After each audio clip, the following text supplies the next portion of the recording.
A story from our great script from Genesis chapter 25, beginning with verse 19. These are the descendants of Isaac, Abraham's son.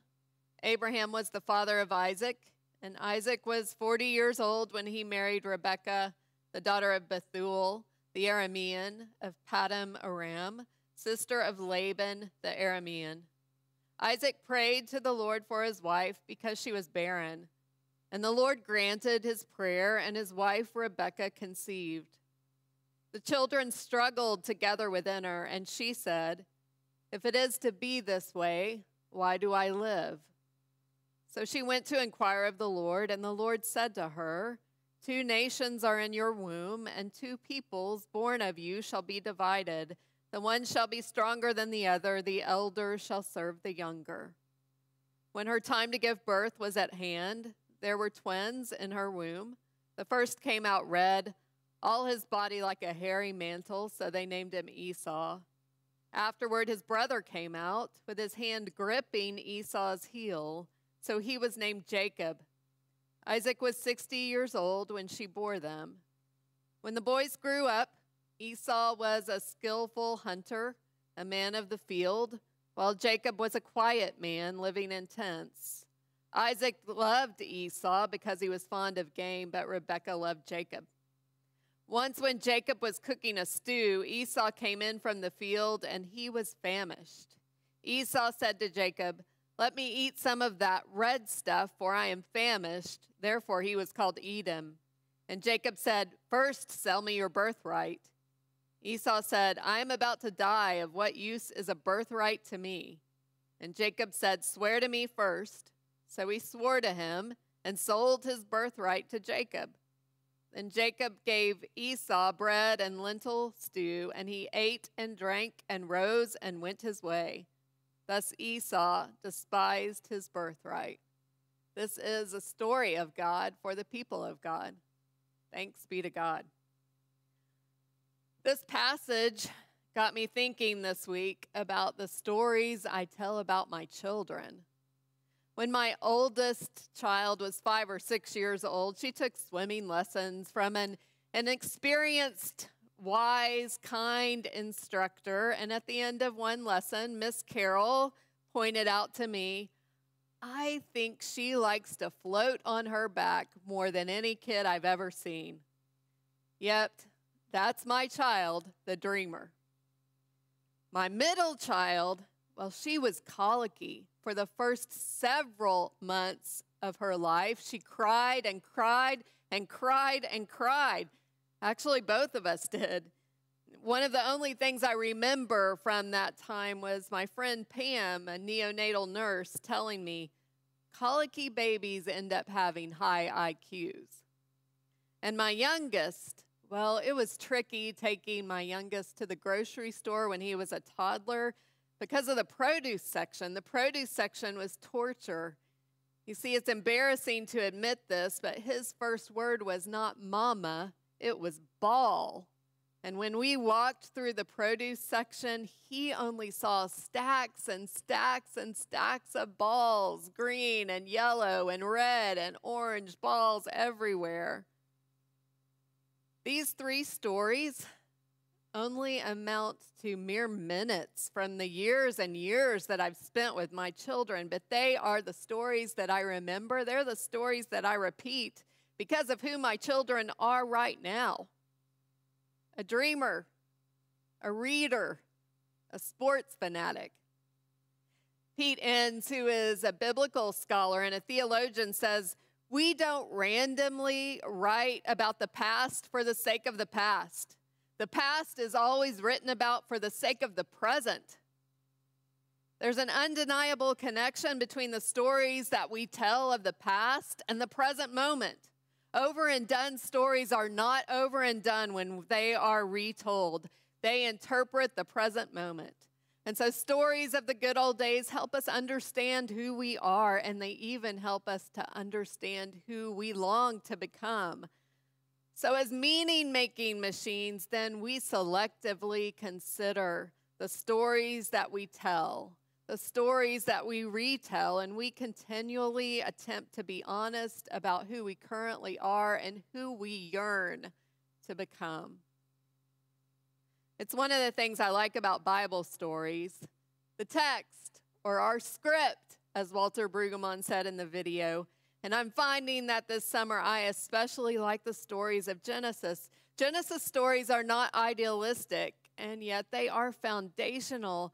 I think it's because the people are flawed and real, but more importantly than that, the hope is very plain. The hope is tangible.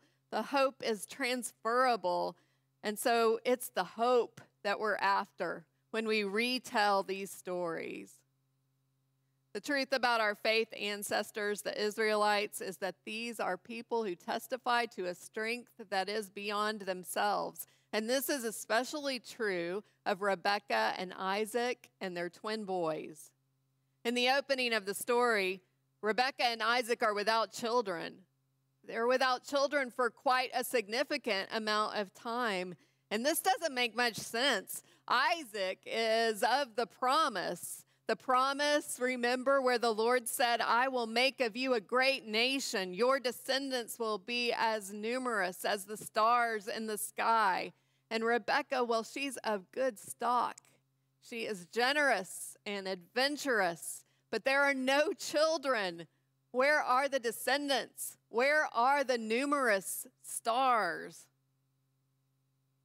Both Isaac and Rebekah pray. The text doesn't give us the specific words of Isaac's prayer, but I imagine it's much like Rebekah's prayer, found in verse 22. If it is to be this way, why do I live? A better translation might be, why me? Have you ever prayed, why me? Or help? Why is this so difficult, Lord? It's a biblical prayer.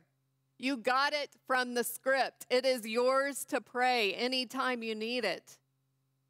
Why is this so difficult, Lord? Help me.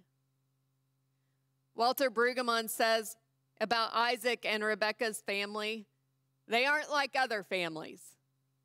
Other families can invent, they can govern their futures, but this family is different. This family is marked by the promise, which means only God secures their future. They need God. They can't claim rights or certainty. In fact, rights and certainty seem to slip right out of their hands. Things look rather precarious at times for this family of the promise. But they rely on God, and we rely on God. We have no other choice. When Genesis introduces us to the twins, we can see the precariousness of the situation even more clearly. There's one son, the first one, who is everyone's hero. He's healthy, he's hardy, he's strong, he's hairy at birth, he's rugged, he's unafraid. This is a man of action, even as a child, a man of action. This is a man-child. In the last verse of the story, verse 34, there is a sentence about Esau and Jacob, and about Esau there are 5 verbs, 5 things that he does. He ate, he drank, he rose, he went on his way, he despised. This is a man of action. Jacob only does one thing, but Esau does 5 things. In any culture, ancient or modern, Esau is the hero. Then there's the second twin. The second twin is our guy. He's our poster child, and to be quite honest, this is a little embarrassing. He's quiet. He's pale. He's a mama's boy, truly.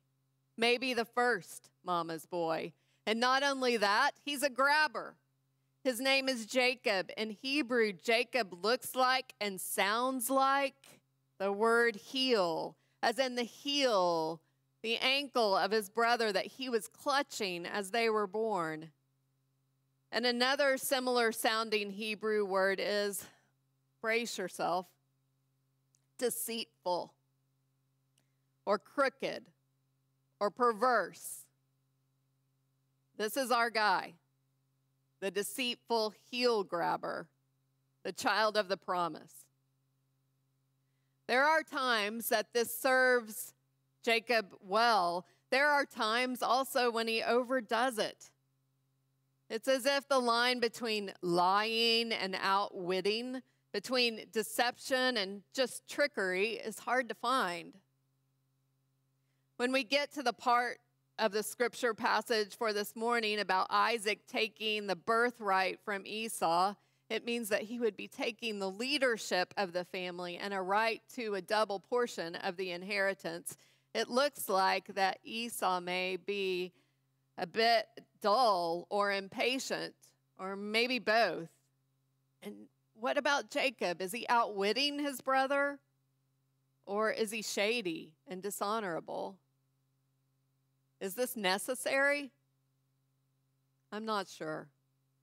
I'm not certain.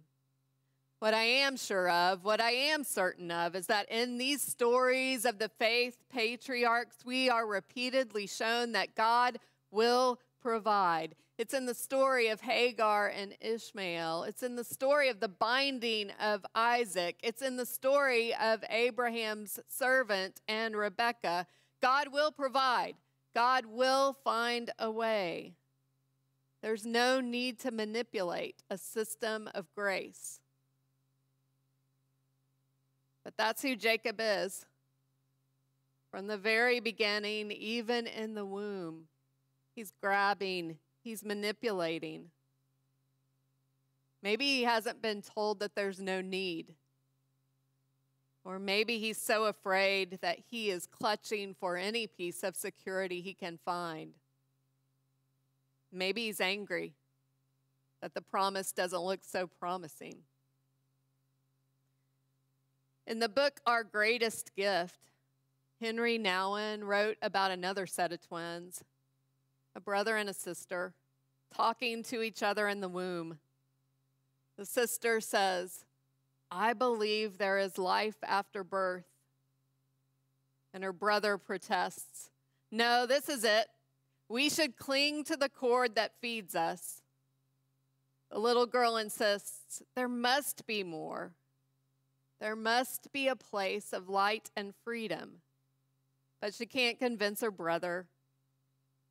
After some silence, she says hesitantly, "I have something else to say.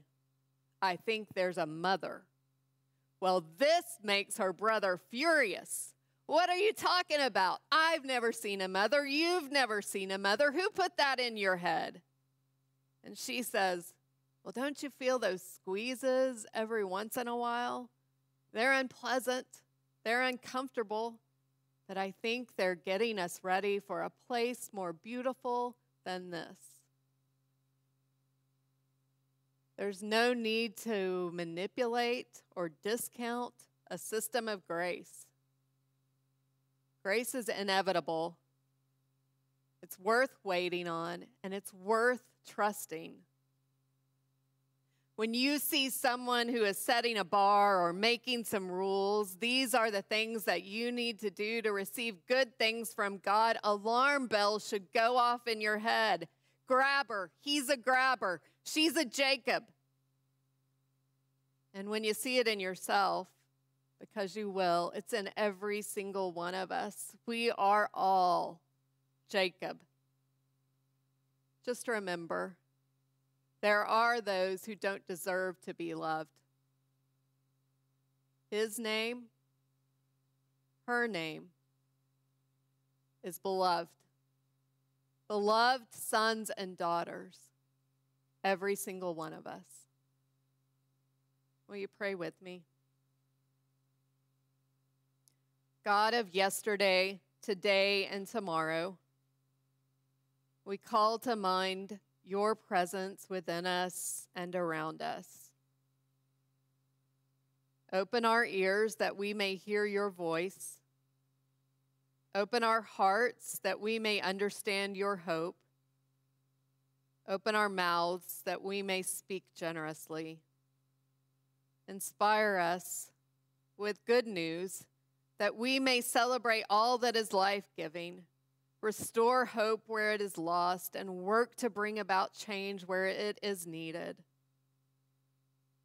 May we live the gospel with courage, with constancy, and with love. Amen.